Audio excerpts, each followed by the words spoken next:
Khayelihle, we saw Saudi Arabia, that visit by President Cyril Ramaphosa, delivering 17 memoranda. And of course, we're wondering today about the bilateral relations between South Africa and the Saharawi Republic.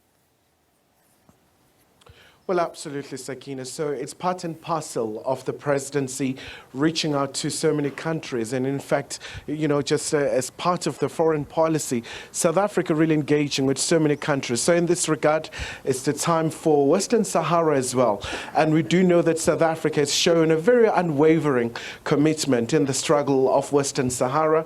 We know that Morocco is the occupying force. South Africa has been one of those countries really calling for just for Morocco to pull out, essentially, especially because they're really emboldened by that ruling that was made by the African Courts for Human Rights that said this is in violation of course, self-determination and calling for the immediate withdrawal of Moroccan troops in Western Sahara. So this is a very ongoing issue. And once again, President Ghali will have an opportunity to exchange words with President Ramaphosa about their struggle, but also in the main, speaking about the issue, you know that there's that particular referendum that is still outstanding. That will really be a very key factor in paving the way for Western Sahara to be a free country, especially because you're talking here about a very rich country in terms of the minerals. I mean, they've got about 80% of their phosphates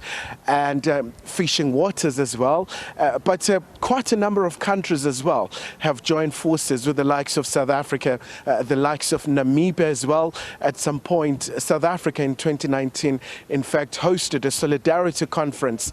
And the major talking point there was around the issue of making sure that Western Sahara, which is Africa's last colony, is free, especially because in this regard, Sakina, it is a fellow African country that is occupying Western Sahara. But South Africa has been a very instrumental player in terms of assisting Western Sahara through capacity building. We know through the African Renaissance Fund, which is of course the South African government fund that it normally uses to assist other countries, especially where there's a humanitarian situation, just like in Western Sahara.